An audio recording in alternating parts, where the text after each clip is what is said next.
What's going on, everyone? Jeremy here from the Quartering. I hope you're having a wonderful day. I'm still in recovery mode from last night, but I've got a nice lunch in me now and I'm feeling a little bit better. I hope you're having a good day.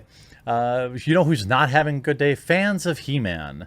Now, the Netflix original series or continuation, helmed by Kevin Smith, appears to be extremely concerning.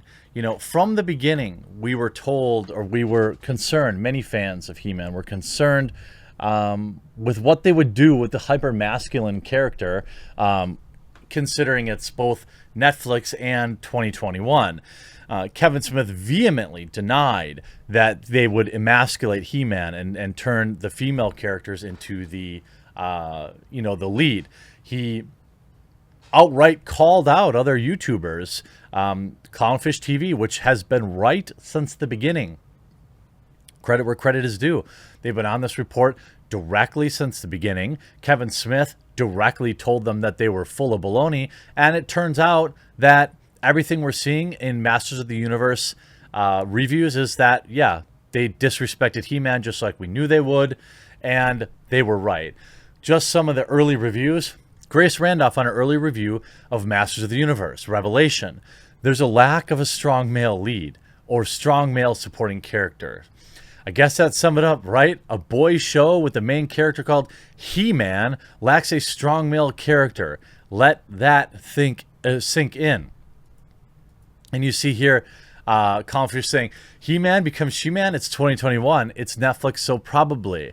You see here, Grace Randolph says Teela and Andrea being a couple is heavily implied. And that 90% of people would have told Smith to not do what he did. So, you see here, the Sorceress was the most powerful character in the entire show. Teela was prominent in almost every episode. That was by design. So many powerful secondary female characters in the show, even if they didn't all get action figures. Did these people even watch He-Man at all? You see this review here. Sarah Michelle Gellar wasn't a fan of the original Master of the Universe cartoon growing up. The women were afterthought characters, the Buffy alum says. But Kevin Smith's animated Netflix series premiering July 23rd, where Gellar voices He-Man's warrior woman ally, Teela, is, well, a revelation. What hooked me was the story, Gellar said, of the sequel that the 80s show. These characters you dream about playing and emotions you dream about experiencing coming from the Slayer. That says a lot. Really? I mean, really? I mean, Teela was no afterthought. It's like, again, you have, and rightfully so, Clownfish is getting their victory lap. Then we get this article. Kevin Smith spoils the passing of a major character. I won't spoil it for you. And Masters of the Universe Revelation reveals that it was solely done to anger fans. Master of the Universe Revelation creator and showrunner Kevin Smith recently revealed, this is via Bounding into Comics, by the way, that not only does a major established character die during the course of the show's story, but the decision to end this particular character was done solely and explicitly to make fans angry. This is literally what he says. I've seen the clip, but I'm going to play it for you so you know that I'm not, taking this particular thing out of context. Like, this is a legitimate thing that he said, and this is something that happens in modern day comic books when new, NU fans take over an existing license and they show contempt for the original fandoms. I mean, we've seen this with what they did to She-Ra.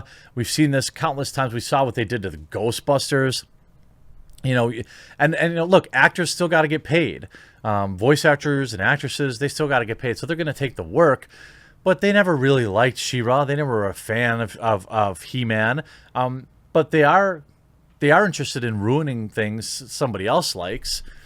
The major revelation was first made public on July 12th when the Nerdist published a video interview conducted by their own Hector Navarro with Smith and Revelation voice actors Chris Wood, who is He-Man, Sarah Michelle Gellar, and Tiffany Smith. about the process of bringing the new story to life and how the new series will excite older fans and new generations alike.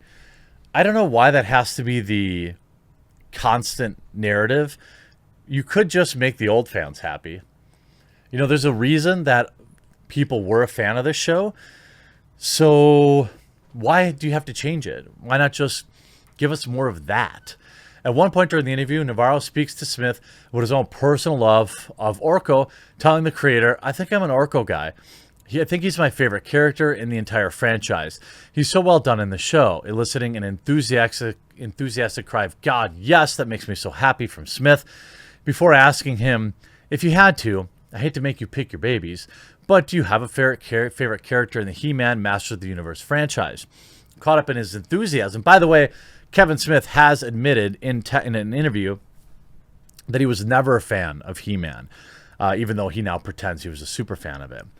Caught up in the enthusiasm of the topic of Orko being brought up, Smith proceeded to unintentionally diverge from Navarro's original question in order to discuss why Revelation's iteration of Orko is very special to me. "I'll never forget the conversation that we had in the writer's room with me and Eric and Dia and Tim and Mark," Smith recalled. "You know, we're going through the show and going like, look, Orko, you know, it's not even 50-50, 75-25. 75% of people just did not like the character, saying he ruined the show for me and stuff like that. So we were like, all right, let's change that. How do you make Orko the most, quote, beloved character?" In the explanation, evoking red flag, raising flashbacks of Luke Skywalker in Star Wars The Last Jedi, Smith noted that the team went about making Orko beloved by introducing this kind of broken, sadder, wiser version of Orko, who still has a youthful voice and childlike enthusiasm for adventure. And like he has this moment, even if you hated Orko your whole life, the showrunner continued, well, he has that moment where he's talking about, "Please let me come along with you. I won't mess it up this time." He sounds like a 5-year-old who just wants to be involved in stuff. Smith then explained, "So we wanted to make the audience fall in love with Orko because we knew we wanted to do something with the character at the end of episode 4. Have him be the hero, have him make a very heroic sacrifice. So it was kind of insidious," admitted Smith. "We were like, here's a character that nobody likes. Let's make everybody like him, and then watch them get angry when the character they've always hated is taken from them. And they're like, but I like that guy now." While Nerdist's original video bore a light spoiler warning in the title, it was soon privated after fans put it out that the passing of Orko was more than an insignificant plot point. However, as of writing, Nerdist has since taken down the original video and uploaded a version of Navarro's interview with Revelation crew, which is completely omits Smith's discussion of Orko. Look, I don't have any inherent problems with, having, losing characters that you love if it fits like organically within the story. But here you have the dude in charge, Kevin Smith, by the way, who has repeatedly lied to us. And now he's saying, yeah, well, we just end this character because we want to see, you cry about it. That's just not good writing. That's not coming from a good place. That's not coming from a creative place. That's coming from a place of evil and contempt for the fandom, I would argue. And it's very frustrating that you would have this dude, basically being like, wow, he's one of only a few characters that was on intro and they didn't think he was main enough character to care about. It seems like Kevin once again failed to learn from the characters' backstories. Orko is a wizard from a different dimension, is the court jester because he lost his wand while saving the young Prince Adam, the wand which made it possible for him to perform magic in this dimension. I remember He-Man, I was a huge fan when I was young. I don't know the lore like this. I didn't watch it as an adult. But it to me, it's just another perfect example of a hyper masculine character being ruined by Hollywood and Netflix. On top of that, another fandom, predominantly male, gets to see their main character essentially emasculated, which is exactly what they wanted all along. Screw Kevin Smith and what he's done to He-Man. I'm not shocked in the least. I hope you enjoyed this video. We'll talk to you again real soon.